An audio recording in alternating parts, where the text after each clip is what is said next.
Today, we have a crazy revenge story about a lying neighbor. We'll get into that in a bit, but first, I killed the plants in her perfect little garden. My wife cheated on me, and she did it with one of my closest friends. Many years ago, the most terrible thing I've ever experienced happened to me. I got into an accident and was paralyzed waist down for a year and 3 months. It was the worst thing ever, and I thought I would never walk again. I eventually did, but to this day, I walk with the aid of a walking stick. The left leg still doesn't work as much. Before that accident, my wife and I had the perfect marriage. We were child-free. She had a business that she ran from home. She sold cupcakes and baked cakes for special events. She also owned a garden, and she sometimes sold the flowers she planted, the seeds too. Her garden meant everything to her, and she treated and tended to it like it was her child. She would never even let anyone help her water the plants. I, on the other hand, worked as a stockbroker, and on the side, a realtor. I was quite good at what I did. I made a lot of money too.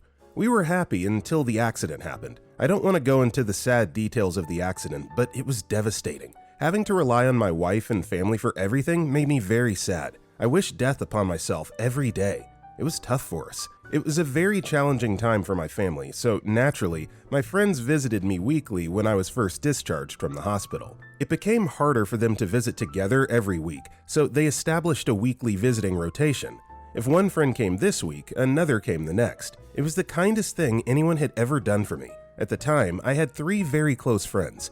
We were best friends in college and did everything together.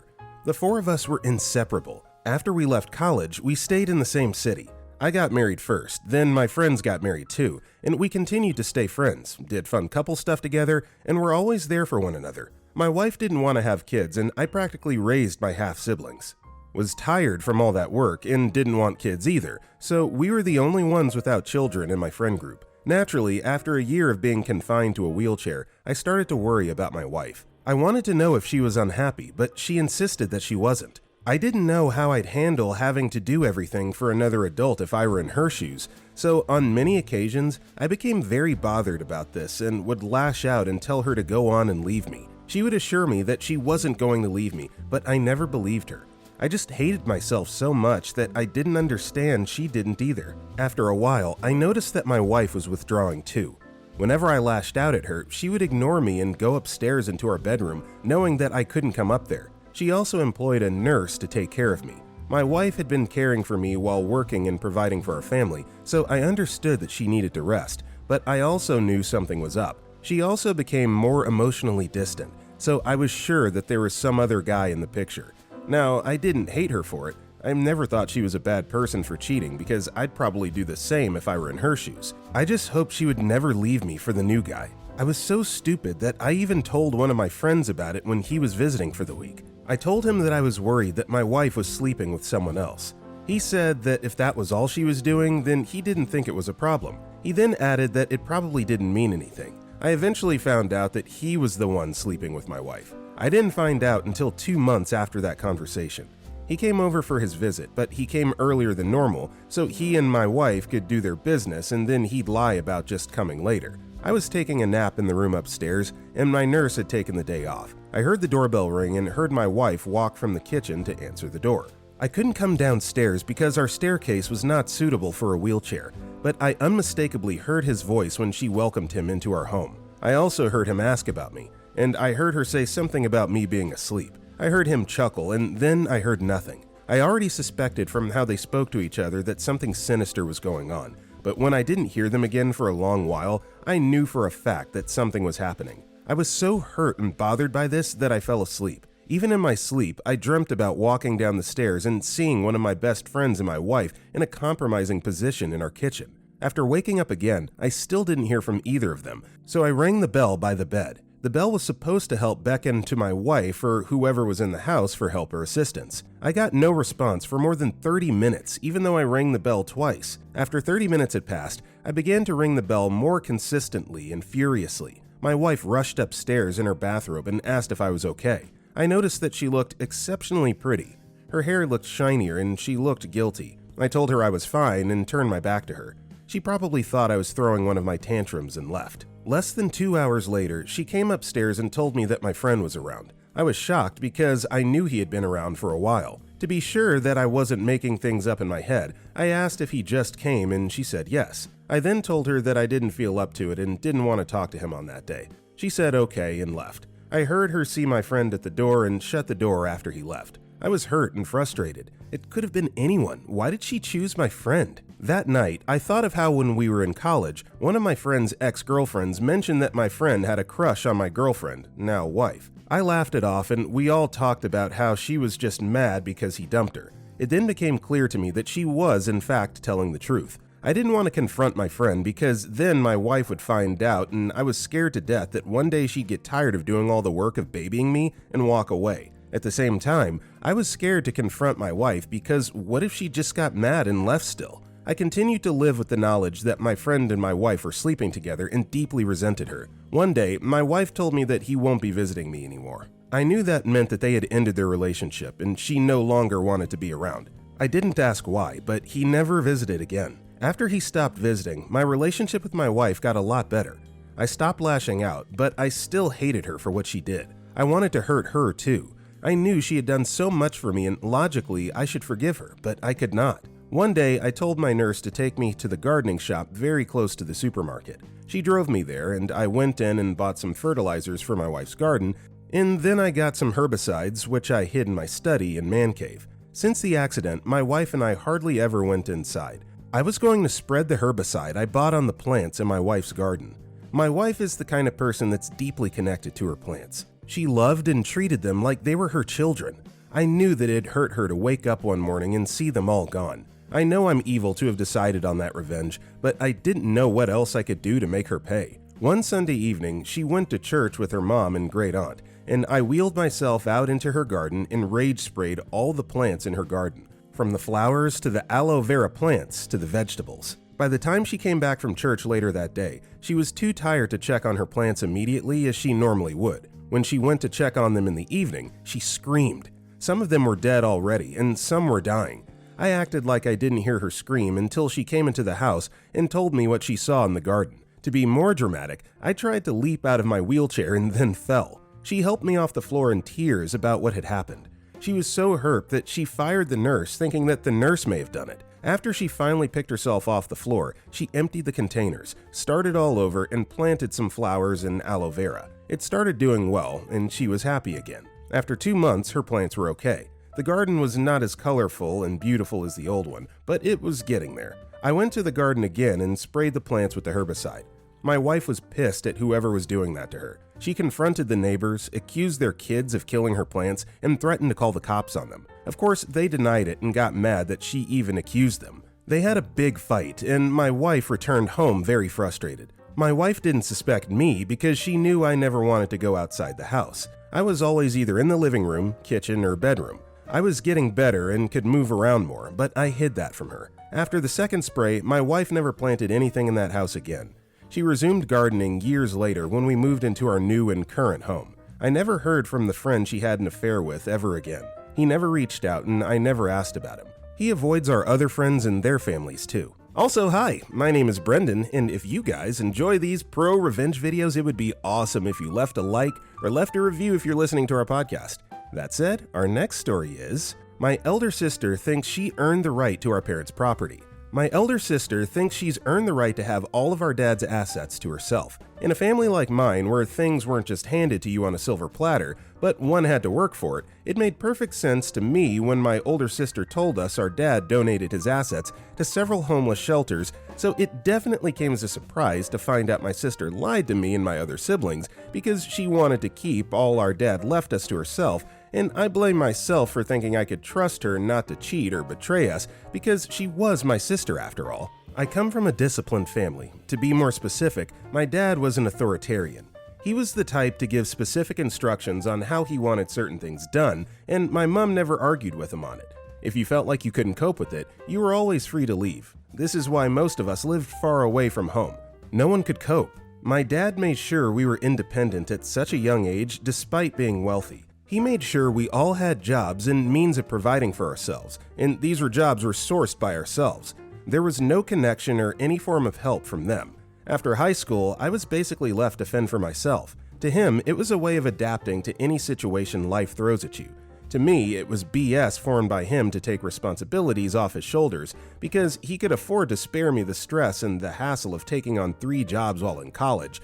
But he didn't, and my mom staying quiet to all this always got on my nerves. I realized after a while she was too dependent on him, and this made her scared to talk, so I made sure to be less like my mom and did things for myself. My 2 younger siblings also realized they weren't cut out for his absurd rules and left home for college as soon as they were done with high school, also fending for themselves like I did. Luckily for them, I was available to give my financial support since I understood what it was like to have to fend for oneself. On the other hand, my elder sister stayed with our parents, making her our dad's favorite. She was the toughest of us all, my dad would always say, but I felt she was too scared to leave like my mom.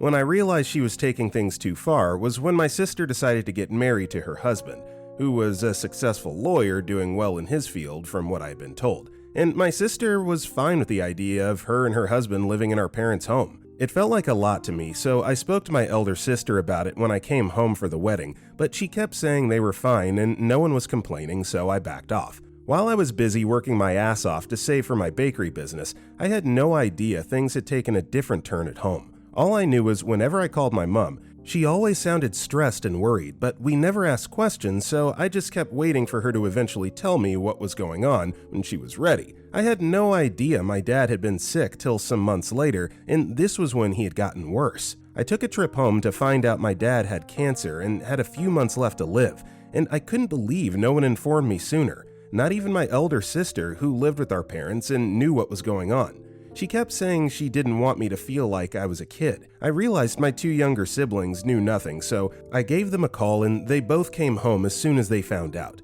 At the time, we were all focused on taking care of my dad and spending time with him. No one suspected anyone of plotting to take all of our dad's properties to themselves. My siblings and I spent the last few months with a different version of my dad. He wasn't the stern dad we always fought with anymore. He was just the regular dad we always wished we had, but my mom wasn't taking things too well. She was consistently breaking down and falling sick. She got even worse after my dad died. I felt it was best she moved in with me. I felt like a new environment and change of city would help her adjust better to the passing of our dad. While I was busy making plans to move my mom, my sister and her husband called for an emergency meeting among the family where she told us our dad had written a will before his death, and honestly, this came as a surprise to us because we all knew the type of family we came from. Specifically, we knew the type of dad we had. No one was expecting him to have a will, and if he did, we weren't expecting anything being given to us. What even surprised me even more was the fact that my dad made my sister's husband his lawyer for something so important. I know my dad might have been selfish to some extent, but he wasn't so reckless. When I confronted my sister on why he made her husband in charge of the will, she said it was a last-minute sort of thing. I had my doubts about that, but after he was done reading the will, I saw no reason to doubt the content he read because it was definitely like my dad to give out all of his properties because he wanted us to learn what it meant to survive on our own, as he always said, but then something kept ringing in my head. While my dad might be nonchalant about his kids, he was never that way to my mom. He always made sure she was secured, so that didn't make sense to me. This had me thinking. I decided to have a conversation with my sister and her husband and ask them a couple of questions. They were clearly not expecting that. I don't think they thought that far because we both knew it was impossible for my dad to just leave my mom with nothing, but they kept insisting that that was the case and there was nothing that could be done. I decided to take a little trip to each of these homeless shelters that my dad was giving out all of his assets to. I mean, surely they would have heard something or would at least be aware of the good news, but that wasn't the case when I got there. As predicted, none of the shelters my elder sister listed was aware of anything, and she made damn sure they were all far away. Either they were out of the country or not easily accessible, but I knew my way around and did my assignment. I knew there were 2 options on ground. Either my sister and her husband forged the will or lied about there being a will in the first place, and I had to find out which it was. Luckily for me, I was still making preparation to have my mom move in with me, so I was still at home. I took my older sister somewhere quiet and asked her about the will and why she lied. She of course denied it a couple of times before finally admitting to have forged the will, as our dad didn't leave anything to anyone. I asked her why he would do something like that. Our dad had more than enough time to have done that, and he wasn't the type to leave anything to chance. But my sister said he only had one thing to say when she tried to coerce him into giving her the company. May the best man win. I was shocked because that meant my dad expected us to fight for all his assets. He saw us as competitors, and my elder sister was playing his game. I told my sister to tell my mom and our siblings the truth, otherwise her husband would be going to jail for forgery. But she kept saying she deserved most of his assets and would fight whoever tries to stand in her way. I had no intention of fighting with my elder sister over my late dad's assets, but I wasn't going to stand by and watch her being dishonest to the whole family just because she had some level of entitlement over our dad's property. I decided to assemble the whole family and tell them myself if my sister wasn't going to, and my two younger siblings said they were uninterested in anything our dad had left because they knew everything was a power play to him, a means of showing off authority over us, but I beg to differ. Everyone deserved a share of the property because it had been left for us, but we just needed to go about it in a different approach. We didn't need to fight or bicker over anything. We just needed to pick whatever we wanted according to rank, and my mom, being the first, got to pick first. My elder sister was against the idea, saying she ought to be the first to pick because she had patiently been waiting all her life for this. She endured all our dad's insults and behavior because she knew eventually she would get her compensation. My elder sister's excuse made no sense to me. I mean, my mom had to live with our dad for years if that was an excuse to pick first. She lived with him longer than my sister did. That's as if we were making decisions based off that, and the truth is that it was my sister's choice to stay. We all chose to leave, and she decided she wanted to stay, so that was her decision, and there's no way that was going to give her the upper hand in any way, and I made sure I was very clear on that. My sister and I got into a heated argument where I told her how I felt about her reasons for wanting to pick first. The rest of the family felt I was being too hard on her and should just allow her to take whatever she wanted, but I wasn't going to indulge her greedy attitude because I saw no reason why she should have to pick first, and her flimsy excuses just kept pissing me off. After a lot of back and forth, I finally folded and allowed her to do her thing, and like I rightly predicted, she took about 80% of our dad's assets and left the rest. It was like there was no getting through to her. She really wanted everything for herself, and if she hadn't gotten caught, she would have taken it all. I decided I was done bickering and gave her two options. Option one being she takes all our dad's property, but her husband gets to go to jail because I was going to make sure she doesn't get to have it all. Or option two, I forget about the whole forging of will incident and we all share our dad's assets like a family. My elder sister chose the first option without batting an eye, saying her husband would understand. That broke me. I knew my elder sister was greedy, but I had no idea she was willing to destroy her marriage just to get her hands on dad's property. I spoke to her husband, and he looked so devastated as I told him about what my sister had said. I felt so bad for him because it was clear that he helped forge the will because my sister asked him to, and now she was going to abandon him for money. This got him so angry, he said he knew what to do. I had no idea what that meant until the next day, when he came with files containing evidence of things my sister did while working with my dad. Apparently, she also had dirty secrets of her own, which were worse than forgery. Her husband told me to use it to blackmail her to back off from the property, and I kept thinking it wouldn't get to that point until I found out my sister had sold off our dad's company to a potential buyer without consulting anyone, and in her defense, she thought we had a deal already. This was enough to convince me my sister needed to be stopped, so I gave her files to the cops, and a few weeks later she was arrested. She tried to blame it all on her husband, saying he was the one who forced her to do these things, but we as a family backed him up, and when she brought up the forging of will issue, we all denied it, saying we were in the process of sorting it ourselves. In the end, my sister lost not only her rights to my dad's property, but also her marriage, while we all shared the property equally amongst each other. Our next story is Workplace Revenge. Nothing beats working in a place where you're appreciated. And I mean this in the most proud and self-fulfilling way that you could have ever come across. The truth is, I got to be this proud because I've had to face several situations where people treated me like crap. My name is Maya and I'm 34, but when I started at this new company, I was barely 25. If there was one thing my mother made sure I knew over and over again growing up, it was that I should not expect things to come to me easily just because I was a girl. I had taken these words to heart, and it pushed me to continually give my all wherever I was hoping to flourish beyond every other person solely by the acknowledgement of my work. So when I started at the new company, I knew it wouldn't be easy. The atmosphere felt just stiff, the kind where newcomers were tested before being accepted. Remember that kind of scenes we had in high school of certain sects wanting the new kid to show they were a right fit for the school? Well, that was the only way to explain what they were doing and how it felt. And the worst part was that I had too much experience being the outcast. I had already been through hurdles just to get to where I was. There was always something that made me stand out to different groups of people. For some, it was the fact that my accent was a mix of my native tongue and learned English. It often made people raise their eyebrows like they did not expect me to be smart or smirk as if my intelligence was in question. Then there was my skin tone, as if I was not well aware that my race and nationality set me apart from most people I've had contact with for the most part of my life. In short, it made me a target of whispers and assumptions. At first, I thought it was just my imagination, but sidelong glances and hushed conversations proved otherwise. At this current company, my physical build was another icing on the cake. I was taller than my female coworkers in a way that did not seem sexy or fun, especially since I've had a broader shoulder than most girls my age since the age I began to notice. I didn't fit into anything.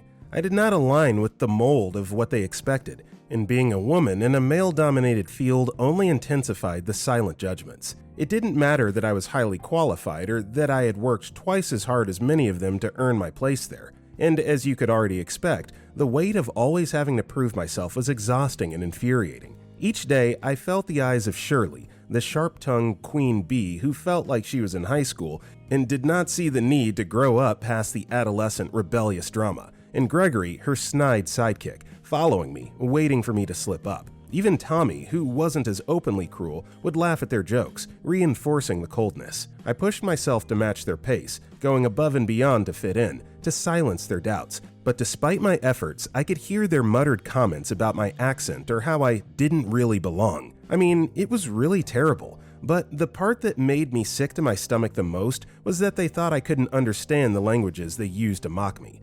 Today it was French, the next day Spanish, or even bits of German. It made me sick for two reasons. One, they believed I was super stupid to not even use a translator. I mean, come on. Two, I could speak all of these languages. As someone who's had to fight 5 times as hard as every other person, the crumbling self-esteem I had made me try to learn everything I could, just so I could have a seat at any table, sort of to limit the barrier. So I understood every insult, phrase, and single word they used to demean me in their tiny cliques. In fact, it didn't take long for me to realize that Shirley and Gregory were the ringleaders of this toxic work environment. Shirley, with her sharp eyes and even sharper tongue, had a way of making others feel small without breaking a sweat, and it was only natural that those spineless cowards would follow her bidding so she would not pick on them. Gregory, her ever-faithful sidekick, added fuel to the fire with sarcastic comments and a smug grin that made my skin crawl. They worked in unison, always finding something to mock, whether it was my outfit, my accent, or the way I spoke up during meetings.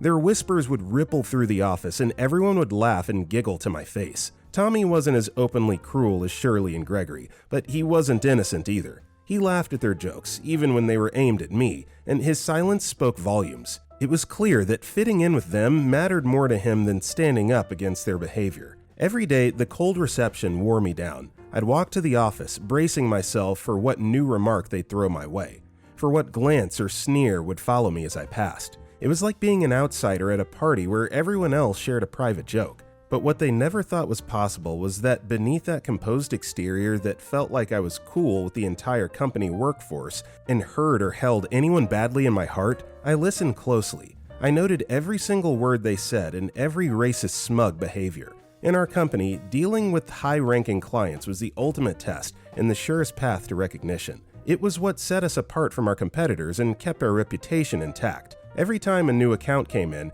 it was like throwing meat to a pack of wolves. And I mean this in the most literal way possible. Everyone fought tooth and nail to be the one to handle it.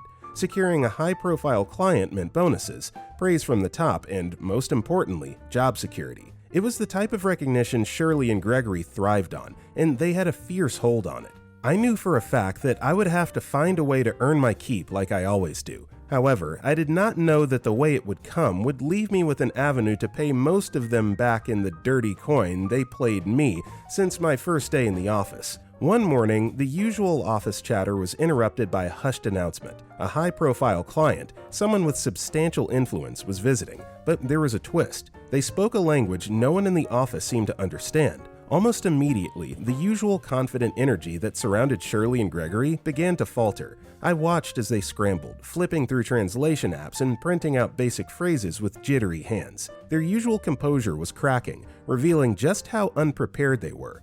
Shirley, who prided herself on knowing how to handle every situation, looked visibly rattled. She shot glances at Gregory, who mumbled nervously under his breath, fumbling with his phone. Tommy, usually full of bravado, hovered behind them like a shadow, wide-eyed and unsure. The air in the room shifted from arrogance to desperation as they scrambled for solutions. I kept my head down, pretending to work, hiding a smile that tugged at my lips. I could not let them see me laughing because I knew that they would interpret it as something extremely evil. But the irony in all their actions that morning was how they did not consider asking me for help. Sure, they did not know if I could help, but if they could ask others if they knew the language, why did they not think to ask me? Why would they? To them, I was just the new hire with the funny accent, the one they ridiculed behind closed doors. There was no way in the devil's earth that of all places of help, it would be where they were all confused about what to do, right? Well, not quite, thankfully. The client arrived after a short while and they tried to make the meeting work with a mix of English and gesticulations, and it was going as well as it could. As the newest staff, I sat towards the back with a couple of others as the meeting progressed, and I swore to keep quiet and let the meeting end in the total clownery I expected it to. Then I heard the client swear under his breath in a thick accent. He was berating himself for thinking he could do business with my company, which meant that he was about to walk. Their brilliant idea did not work out. I could have kept quiet and watched them drown in their embarrassment, but instead, I stepped forward and said, "I can handle this." The silence that followed my statement was thick with disbelief. Shirley's eyes narrowed, suspicion painted across her face. Gregory exchanged a quick, worried glance with Tommy, who just stood there, jaw clenched. I could tell they were hesitant, unsure if they should trust me or let their pride dictate the outcome. But the ticking clock and the client's impending arrival forced their hand. With a half-hearted wave, Shirley stepped aside, arms crossed as if to say, "This better be good." I walked to the center of the room, taking a deep breath to steady my nerves. This was my moment. All the taunts, the underhanded comments about my background and accent, the whispered jabs I had endured, I could finally show them who I really was. I began by greeting the client again in the language that he spoke, and you could literally see the relief that washed over his face immediately. I wish I could say the same relief mood spread across the entire room. Gregory's eyes went wide, and Tommy's mouth hung open in shock. Of course, the childish queen bee acted like she could not be disturbed by whatever was going on. Yet I carried on with confidence, navigating the conversation seamlessly, while my colleagues stood awkwardly on the sidelines. For once, the power had shifted, and they had no choice but to watch and acknowledge what they had overlooked all along. I spoke to the client and reassured him of the safety of his business with our company. By the time the meeting came to a close, the client's decision was clear. Smiling warmly, he turned to the group and said, "I'd feel most comfortable if Maya takes the lead on this account." The room went silent for a beat. Shirley and Gregory's faces a mix of disbelief and forced smiles. I could almost see the gears turning in their heads as they processed the shift in power. Shirley quickly interjected, attempting to mask her irritation.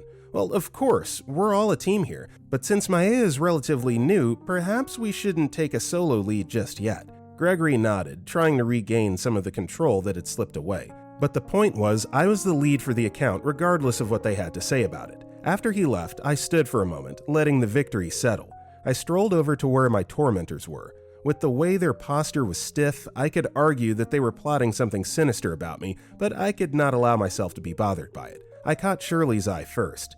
With a smile, I spoke a sentence to her, then turned to Gregory and did the same in his, and finally addressed Tommy. Using the 3 languages they had used to insult me, each phrase carried the same message. "I could hear you all this time." Their expressions shifted from shock to embarrassment. The color drained from Gregory's face. Shirley's mouth opened and closed without a word, and Tommy averted his eyes, suddenly unable to meet my gaze. What did I do after that? I simply walked away and did not look back. Interestingly, they were too embarrassed to bring up the issue after my statement, and that was the last time they ever tried to publicly humiliate me. With that being said, that's all the time we have for today. If you enjoyed today's video, drop a like and comment below, and if you want to check out our other videos, click the video on the right. With that being said, I'll see you all next time.